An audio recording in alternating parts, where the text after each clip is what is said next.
Marc Márquez, sin piedad, el primer despido fulminante en Ducati. La llegada de Marc Márquez a Ducati se cobra a su primera víctima. El divorcio entre Marc Márquez y Honda es un hecho histórico. Después de una relación de 11 años, en la cual mutuamente lo han ganado todo, el piloto catalán, de mutuo acuerdo, ha decidido poner punto y final a su etapa en la marca japonesa, después de unos problemas, al parecer, insalvables en su moto. El catalán en ningún momento ha logrado sentirse cómodo, lo cual le ha hecho pasar por serios problemas deportivos que le han impedido, primero, estar en las posiciones altas de la clasificación y segundo, disfrutar. Las múltiples caídas a lomos de una moto inestable han hecho que Marc haya decidido emprender una aventura lejos del equipo nipón.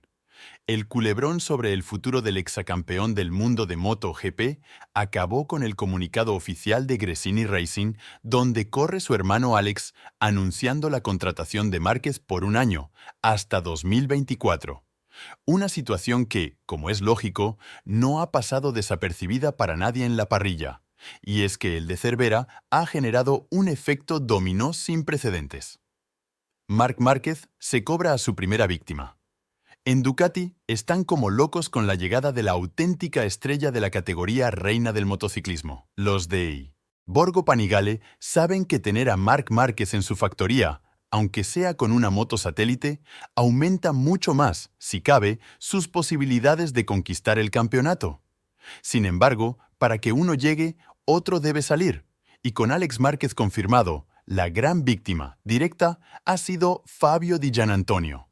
Y hablamos de forma directa porque en el paddock son muchos los pilotos que reciben a Marc con miedo y mucho respeto, porque, de hecho, ninguno lo quiere en Ducati. Sin embargo, como es de esperar, el que peor lo ha pasado ha sido el italiano, que no ha pasado por su mejor temporada, que ha colmado con un despido de su escudería. Su futuro, ahora, es una auténtica incógnita. Y aunque faltan varios misterios por resolver, como quién será el sustituto de Márquez en Honda, por ahora Di Giannantonio está sin equipo. El gran jefe de Ducati reconoce que fichar a Marc Márquez es un riesgo. Será más difícil. Claudio Domenicali, consejero delegado de la marca Ducati, dice que la llegada de Márquez va a generar mucho interés en el campeonato MotoGP. Era un secreto a voces y se hizo oficial durante el Gran Premio de Indonesia. Marc Márquez firmaba por Gresini, la satélite de Ducati, después de rescindir su contrato con Honda. El gran jefe de Ducati, Claudio Domenicali, ha analizado en una entrevista a La Gazzetta dello Sport la llegada del 8 veces campeón del mundo de motociclismo. Un riesgo para ellos, aunque controlado por parte de la marca. Generará mucho interés en el campeonato y será muy interesante también para nosotros. Ha llegado de forma un poco rocambolesca, pero la elección de los pilotos está en manos de nuestros equipos. Espero que sea competitivo enseguida, dice el consejero delegado de Ducati. Reconoce que, por supuesto, es un riesgo fichar al de Cervera. Forma parte de la filosofía de riesgo controlado de la que hemos hablado. Ciertamente, su llegada hará que todos los demás pilotos trabajen aún más duro. Lo harán ya a partir del invierno. Será más difícil para los demás equipos, porque nuestros pilotos se prepararán como nunca antes lo han hecho, sentencia. El hueco de Marc Márquez en Honda está en el aire. Miguel Oliveira, de los favoritos, la parrilla de MotoGP para la temporada que viene está casi al 100%. Con el fichaje de Marc Márquez por el Gresini Racing, únicamente queda por cubrir el hueco que ha dejado libre el catalán en Repsol Honda. Porque además de solucionar el futuro de Márquez, también se resolvió la compleja situación que se vivía en KTM con 5 pilotos para 4 motos. En este segundo contexto, el perjudicado fue Pol Espargaró. GasGas estará compuesto por Augusto Fernández y Pedro Acosta, quien subirá de Moto 2 gane o no el Mundial este 2023. Con los 19 huecos cubiertos, solo existe esa incertidumbre, porque el resto de problemas ya están resueltos, que no han sido pocos. Desde el fichaje de Alex Rins por Yamaha hasta el paso de Pramac Ducati al LCR Honda de Johan Zarco. Un pequeño baile de pilotos que nada tendrá que ver con lo que se vivirá el próximo curso. De cara al 2025, donde muchos pilotos no tienen un asiento asegurado para dicha temporada, el posible cambio de motos por parte de muchos está prácticamente asegurado. Los nombres que suenan para cubrir el hueco de Marc Márquez. Pero la situación más intensa la protagoniza Repsol Honda. Tras la marcha de Márquez, Joan Mir adquirirá galones dentro del box. El mallorquín, campeón de MotoGP en 2020, seguirá con Honda y pasará a ser el número 1 del equipo. Yo, el piloto con el que realmente me hacía ilusión compartir el box, era con Marc, porque te mides con el mejor y, en teoría, en su casa. Reconoce desde Phillip Island el propio Mir. Se quedará con las ganas, eso sí. Ya con el anuncio oficial, Honda debe buscarle a Mir un compañero de equipo. Nombre hay opciones reales, no tantas. Figuras como Iker Lecuona, Maverick Viñales, Alex Espargaró, el propio Zarco que ya estará en 2024 Honda o Miguel Oliveira son algunos nombres que se han tanteado desde Japón. Con el portugués, no obstante, parece haber mucho más hincapié. Todo es posible y tengo que decir que es un orgullo que una marca tan grande como Honda piense en ti, especialmente cuando se trata de una moto oficial, explicaba el propio Oliveira en Mandalika. No tenía en mi cabeza cambiar y no hay nada en concreto todavía, solo una aproximación, pero está claro que una propuesta de Honda hay que valorarla, insistía el aún piloto de Aprilia. Hasta la fecha, no hay nada más allá que una simple rumorología, pero lo que está claro es que Honda está muy interesada en Oliveira.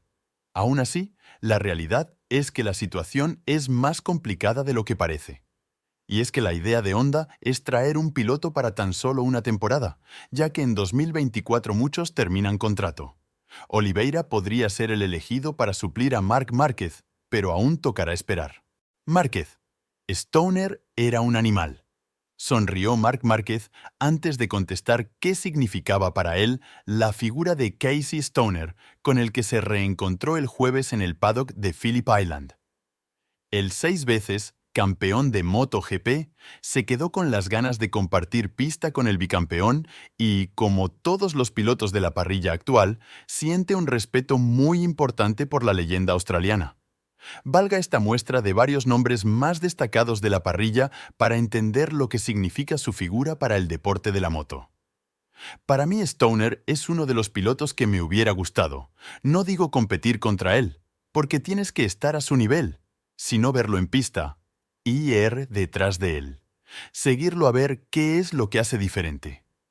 Todo el mundo decía que era un animal y, de hecho, pude comparar el primer año sobre todos sus datos en la telemetría, y efectivamente era un animal. Teníamos un estilo de pilotaje muy similar. Utilizamos mucho los frenos y de manera muy similar. Utilizamos el acelerador también muy parecido, y de hecho, el electrónico mío era el suyo, y utilizaba más la electrónica del tipo Stoner que la de Dani, Pedrosa. Hubiera sido muy interesante y, por lo que se dice, ha ganado poco para lo que podía haber ganado. Creo que Stoner es uno de esos pilotos que podría haber ganado muchísimo, pero, bueno, tuvo una serie de factores que no le ayudaron, aseguró Márquez encantado con la pregunta. Y al preguntarle si ha aprendido a hacer en Phillip Island la curva Stoner tal como la hacía Casey, el español dijo: «Esa curva siempre se me ha dado bien, pero él la hacía más rápido». ¿La diferencia? 1 o 2 décimas es un mundo en una curva, aunque hay curvas en las que sucede.